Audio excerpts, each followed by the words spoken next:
Korea and Vietnam. In Korea and Vietnam, there were divisions between communist and non-communist governments that worsened into military confrontations. Before World War II, Korea had been a Japanese colony. The US proposed dividing Japanese-occupied Korea on the 38th parallel.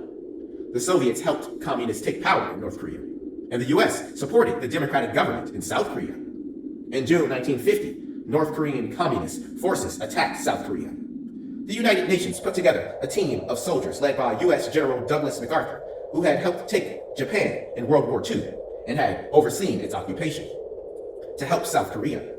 When MacArthur tried to push the invaders out of South Korea, China sent troops to help their allies in North Korea. Eventually, the two sides agreed to disagree. They signed an armistice in July 1953, agreeing to stop fighting and keep the country divided. France had once colonized Vietnam as part of the Indochina, present-day Cambodia, Laos, and Vietnam. French involvement in Indochina continued after World War II until 1954, when a Vietnamese independence movement led by Ho Chi Minh defeated the French at the Battle of Dien Bien Phu. Like Korea, Vietnam was divided into a communist North and a non-communist South. Communist rebels in South Vietnam, called the Viet Cong, tried to unite the entire country under communist rule. Once more, the US got involved, sending economic aid as well as military troops. The US was afraid of seeing a domino effect. It believed that if the communists won South Vietnam, other Asian countries would also fall like dominoes to communism. The Vietnam War lasted for years, killing thousands of Americans and Vietnamese.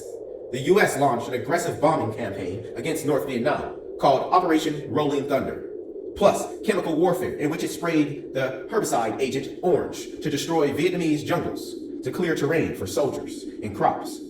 In spite of all its military power, superior equipment, and large numbers of troops, the US failed to defeat the North Vietnamese. Ho Chi Minh and the North Vietnamese waged guerrilla warfare.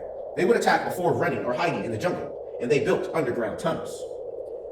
Anti-war movements in the US protested and called for an end to the war, especially after American troops killed Vietnamese civilians in the My Lai Massacre of 1968 and entered another country, Cambodia, in 1970 to back up airstrikes. In 1973, the US withdrew its troops from South Vietnam. Fighting continued between the North and the South until communist forces captured the capital of South Vietnam, Saigon, and renamed it Ho Chi Minh City. In 1976, they united Vietnam under communist rule. The arms race and the Cuban Missile Crisis. Throughout this time, the US and the Soviet Union built up their armies and weapons just in case they had to go to war against each other. The buildup was known as the arms race. No battles were fought between the two countries during the Cold War, but the arms race led to advancements in airplanes, jets, tanks, and other weapons systems.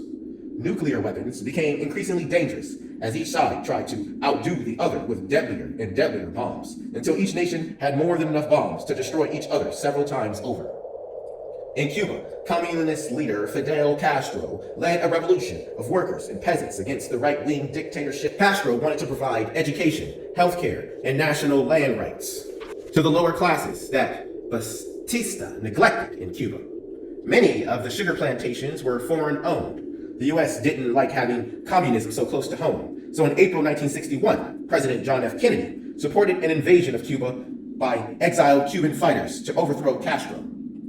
The Bay of Pigs invasion was a failure and ended in the surrender of the exiled fighters. Castro remained in power, enforcing communist rule in the country, and he turned to the Soviets for support. A year after the Bay of Pigs invasion, the US discovered Soviet missiles in Cuba, which could have ended up in a nuclear weapons conflict. Luckily, the Soviets agreed to withdraw their missiles after the US blockaded their fleet in the Cuban Missile Crisis of October 1962. Still, the fear of nuclear weapons being used was suddenly very realistic. The Cold War ends. The Cold War ended in the early 1990s, thanks in part to reforms introduced by the leader of the Communist Party of the Soviet Union in 1985. Gorbachev called for radical restructuring of the Soviet economic and political system. He also supported a policy that encouraged Soviet citizens to speak openly about the Soviet Union's strengths and weaknesses, which led to Soviet republics demanding independence and the defeat of the Communist Party. In 1987, the Soviets and Americans agreed to eliminate intermediate-range nuclear weapons. The Soviet Union dissolved in 1991. The arms race between the USSR and the US and the Cold War were over at last.